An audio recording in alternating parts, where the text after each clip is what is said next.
अस्सलामुअलैकुम आदाब। मैं यार मोहम्मद अंसारी। आज हम बात करने वाले हैं राष्ट्रीय आय सह मेधा छात्रवृत्ति योजना परीक्षा के संबंध में। 2023-24 के लिए फॉर्म आ चुका है, जिसको हम NMMS के नाम से भी जानते हैं। हम इस कड़ी में आपको बताते चलें कि ये जो परीक्षा है 8वीं कक्षा में पढ़ने वाले छात्रों के लिए है, चाहे वो सरकारी या अर्ध सरकारी विद्यालयों में पढ़ाई कर रहे हों। ये बड़ा ही सुनहरा और अच्छा अवसर है और जो आर्थिक तंगी से गुजर रहे हैं उनके लिए बड़ा ही हेल्पफुल कारआमद साबित होगा। तो आइए इस वीडियो में पूरी जानकारी आपको देते हैं। अब तक आपने हमारे चैनल को सब्सक्राइब नहीं किया है तो फिर देर किस बात की, अभी सब्सक्राइब कर लीजिए और बेल आइकन नोटिफिकेशन को ऑन कर लीजिए ताकि आने वाली कोई भी वीडियो सबसे पहले आपके पास पहुँच। कमेंट के माध्यम से कोई भी जानकारी आप साझा कर सकते हैं या फिर कोई जानकारी लेना चाहते हैं, संबंधित सुझाव देना चाहते हैं तो वो भी कमेंट के ज़रिए से आप दे सकते हैं। तो आइए परीक्षा केंद्र से संबंधित मैं आपको बता दूं कि सबसे पहले फॉर्म भरने का डेट आया है। उसके बाद विद्यालय स्तर पर NMMS के फॉर्म भरे हुए को सत्यापन करना होता है। सत्यापन के बाद उसका एडमिट कार्ड जारी किया जाता है और अंत में 2023-24 सत्र के लिए परीक्षा का जो समय निर्धारित है वो 7 जनवरी को है। तो 7 जनवरी को सभी ज़िला मुख्यालयों में इसकी परीक्षा होगी। चयन प्रक्रिया मैट और सेट के अंकों के आधार पर तय किया जाएगा।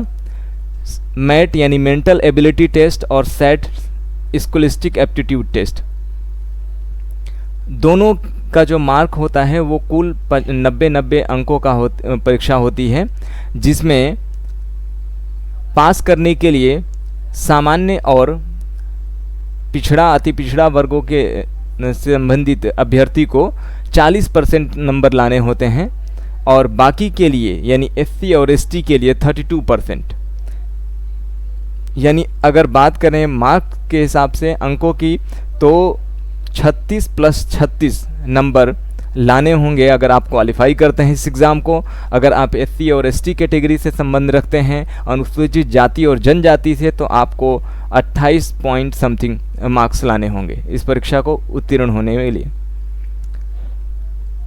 इस परीक्षा के लिए जो सबसे आवश्यक चीज़ें हैं वो आपको बता दें कि आपके पास mobile number, email ID, photo, और जब आप ऑनलाइन अप्लाई करेंगे या आप किसी भी साइबर कैफ़े के माध्यम से अप्लाई करना चाहेंगे तो उसमें आपको हस्ताक्षर भी करना होगा। तो सादे कागज़ पे आप हस्ताक्षर करेंगे।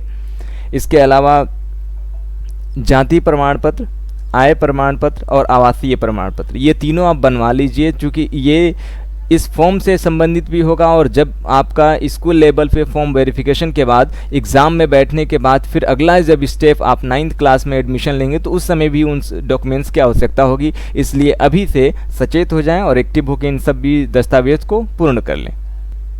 राष्ट्रीय आय सह मेधा छात्रवृत्ति का जो पाठ्यक्रम है, सिलेबस है, वो आपके विद्यालय में पढ़ाए जाने वाले पाठ्य पुस्तक से ही संबंधित हैं। कुछ क्वेश्चंस हैं जो तार्किक आधार पे प्रश्न पूछे जाते हैं, वो उसके लिए आप संबंधित मार्केट में या बाज़ारों में बिकने वाले प्रकाशन का भी मदद ले सकते हैं। 7 जनवरी को जो परीक्षा होनी है उसका समय भी निर्धारित हो चुका है। मैट के लिए समय होगा 10:30 बजे से लेकर 12 बजे तक और शैक्षिक योग्यता परीक्षा यानी सेट के लिए समय निर्धारित है दोपहर 1 बजे से लेकर 2:30 बजे तक। तो फॉर्म भरना ना भूलें, जितना जल्द हो सके फॉर्म भरें और ज़्यादा से ज़्यादा संख्या में इस फॉर्म को भरें ताकि जो बच्चे या जो भी गार्जियन बच्चों को आगे शिक्षा देने में परेशानियां हो रही हैं जिनको, वो सभी फॉर्म भरें और 12,000 रुपये सालाना का लाभ उठा पाएँ। गवर्नमेंट ने हमें एक अपॉर्चुनिटी दी है, हमें इस काबिल बनना है और मेहनत करके दिखाना है कि हमें भी इस प्रतियोगिता परीक्षा को उत्तीर्ण हो सके।